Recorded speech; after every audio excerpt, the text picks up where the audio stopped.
I met a traveler from an antique land who said, "Two vast and trunkless legs of stone stand in the desert. Near them, on the sand, half sunk, a shattered visage lies, whose frown and wrinkled lip and sneer of cold command tell that its sculptor well those passions read which yet survive, stamped on these lifeless things, the hand that mocked them and the heart that fed." And on the pedestal these words appear: "My name is Ozymandias, King of Kings. Look on my works, ye mighty, and despair." Nothing beside remains. Round the decay of that colossal wreck, boundless and bare, the lone and level sands stretch far away. So this is a poem called Ozymandias, written by a poet Percy Bysshe Shelley in the early 19th century. Some of the language may seem a bit old-fashioned, but it's held up pretty well over the years. And we're going to use it today to talk about a second form of invention in college writing around the notions of recall and reflect. And this is a kind of writing you do typically in literature classes, art classes, sometimes when you're doing personal essays. You're writing about your own autobiography, and you're trying to figure out, in all of the experiences you've had, which are the ones that are important, that you have, that give you clues to new learnings about yourself or about what it is to be a human being. And this is kind of at the center of the whole journey of the humanities, which is to get deeper and deeper into your understanding of who you are as a person and how you interact with society and the various institutions that we all live among. So we're here. Sal and I are going to do an experiment here where I'm going to ask Sal to do some recalling and reflecting in relation to this poem. But before I say anything, just overall reaction to the poem as I was reading it. Any particular reaction? Yeah, I like it. If kind of my understanding or my impression is right, I mean, it kind of talks about something that I always like to talk to my friends and family about. Is this whole notion of people being obsessed with their kind of their achievements in the near term and their kind of ego gratification. But it's we're all these little animals on this little planet, and we have a very small lifespan, and we're going to go away, and that stuff is kind of silly in the scheme of things. In the bigger things, okay. And this, by the way, the visual I always get from this is Burning Man. So I'm thinking about somebody ought to put this statue out at Burning Man one year and sort of That's interesting. When I see this, I actually think of Wall Street. Wow. Or I think of kind of the power brokers or politicians, and I think of kind of how they view their world today versus what it really will be in the long term. Yeah. By the way, when you said that to me, the other thing that just called to my mind were the Oracle cylinders as we drive up 101. I used to work there. So my name is King of Kings, whatever. Okay. Well, okay. So here's the kind of when you have a poem like this and you say, well, okay, so my teacher, the class assignment is to write something about this poem. Where would I start? So what I like to ask people to do is to pick out. Just close your eyes. Don't look at the poem itself. Just thinking about as you heard it. What's the first detail in the poem that comes to mind? And my eyes are closed right now. I know people can't see me, but they are genuinely closed. And if I remember, there was kind of this, and I kind of these two trunks and the sand, and we're kind of in this very desolate environment. Is kind of what my memory of kind of how it was all starting. Gotcha. Keep your eyes closed again. Mm-hmm. Another detail from the poem, just the second one that comes to mind.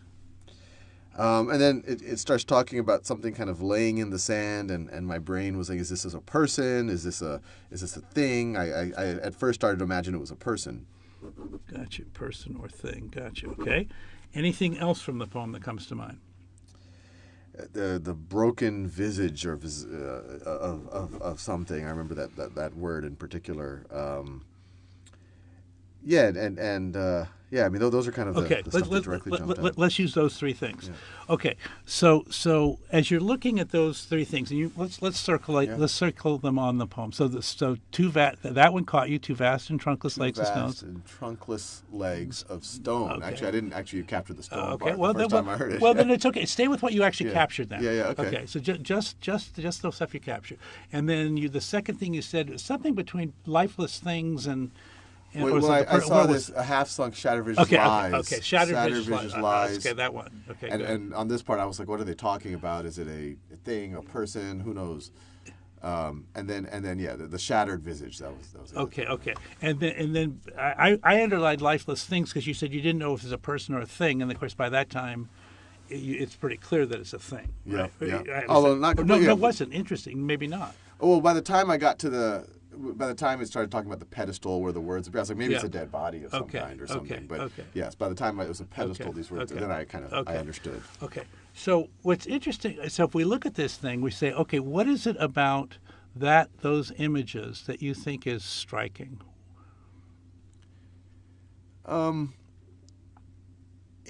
I guess having just kind of having a random object in kind of this desert is almost more lonely than just a desert. Yeah. Because okay, so object in the desert, right? Okay. I mean, you can't be lonely if there's nothing there. Right. If it's just a desert, there's no. But yes, it's just there's this one thing standing in the desert. So we talked when I asked you your first reaction. You were reacting a lot to the bottom half of the poem. How does the idea of lonely relate to the bottom half of the poem in your mind? Well, it's at the time, from the poem's point of view, there's just this relic is sitting here in the desert, and it's clearly just this trace of this maybe once great civilization. And there's this irony that on that relic is written, "My name is Ozymandias, King of Kings." I mean, this isn't someone with a small ego, right? He's not just saying king; he's the King of Kings. Look on my works, ye mighty, and despair. Like, how intimidating am I? Like, I'm a big deal. And so there at one point, this is evidence of this maybe great empire, this egotistical king who thought he was almost a god. But it shows how futile his words were and how silly they seem from the perspective of now.